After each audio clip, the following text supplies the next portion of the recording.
என்பதற்கு பயந்து காலத்தை நீடித்த ஆட்சி அதிமுக ஆட்சி என்பதை இந்த பதிவிட விரும்புகின்றேன். 11 முறை காலத்தை நீடிச்சிருக்கேன் தனியார் நேரத்தை. ஆனால் நல்ல காரணங்களுக்காக நீண்ட நெடுங்காலமாக 2011 மக்களவை அடிப்படையாக வைத்து அவசியமான நகராட்சி, அவசியமான மாநகராட்சி, சென்னை மாநகராட்சிக்கு அருகாமையில் இருக்கக்கூடிய ஊராட்சிகள், இப்படி தாம்பரம் மாநகராட்சிக்கான அருகில் இருக்கக்கூடிய ஊராட்சிகள், இவைகளெல்லாம் மக்கள் தொகை விரிவடைகிறது. ஒரு நகராட்சி மாநகராட்சி ஆகின்ற பொழுது மக்கள் தொகை உயர்கிறது. ஒரு பேரூராட்சி நகராட்சி ஆகிற பொழுது அங்கு மக்கள் தொகை உயர்கிறது.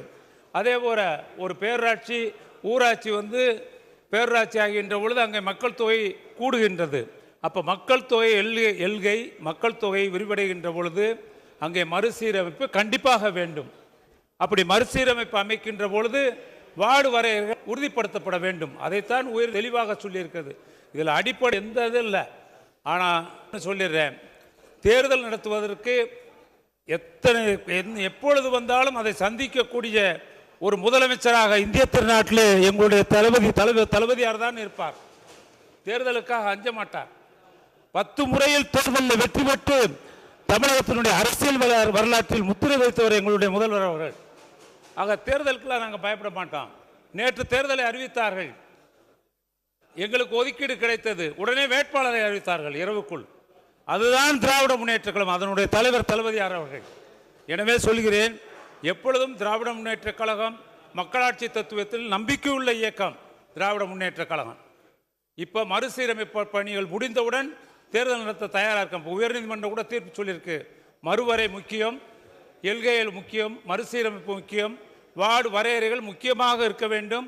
அதே போல் நமக்கு இருக்கக்கூடிய இடஒதுக்கீடு, ரிசர்வ் இடஒதுக்கீடு கண்டிப்பாக பின்பற்றப்பட வேண்டும். பழங்குடியினர் நம்முடைய பட்டியலின மக்களுக்கு இடஒதுக்கீடு பின்பற்றப்பட வேண்டும். இந்த உண்மையான உன்னதமான காரணத்திற்காகத்தான் அடிப்படையில் எந்த விதமான இந்த அடிப்படை சட்டத்தில் எதுவும் இல்லை, தற்காலிகம். எப்பொழுதும் தேர்தல் நடத்த இந்த அரசு தயாராக இருக்கிறது. எனவே இந்த திருத்த சட்டத்தை, தனி அலுவலர் நியமன சட்டத்தை இந்த அவையில் நிறைவேற்றி பெற நான் கேட்டுக்கொள்கிறேன். செங்கோட்டையன் எவ்வளவு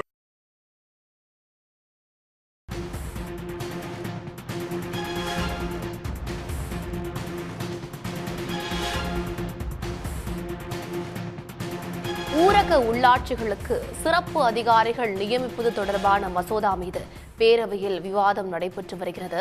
இதில் அமைச்சர் ஐ பெரியசாமி விளக்கம் அளித்து வந்த காட்சிகளை பார்த்தோம். சிறப்பு அதிகாரிகள் நியமன மசோதா மீதான விவாதம் தற்போது நடைபெற்று வருகிறது. சரியான நேரத்தில் உள்ளாட்சி தேர்தலை நடத்த வேண்டும் என்று ஜி.கே. மணி வலியுறுத்தியிருக்கிறார். உள்ளாட்சி தேர்தலை நடத்தாமல் 11 முறை சிறப்பு அதிகாரிகளின் பணிக்காலத்தை அதிமுக அரசு நீட்டித்தது. ஏற்போர் ஆம் என்க, மறுப்போர் இல்லை என்க. ஏற்போரே அதிகம் என்று கருதுகிறேன். ஏற்போரே அதிகம். தீர்மானம் நிறைவேறியது. சட்ட முன்வடிவு பிரிவு வாரியாக ஆய்வுக்கு எடுத்துக் கொள்ளப்படுகிறது. பிரிவுகள் 2 மற்றும் 3 திருத்தங்கள் இல்லை.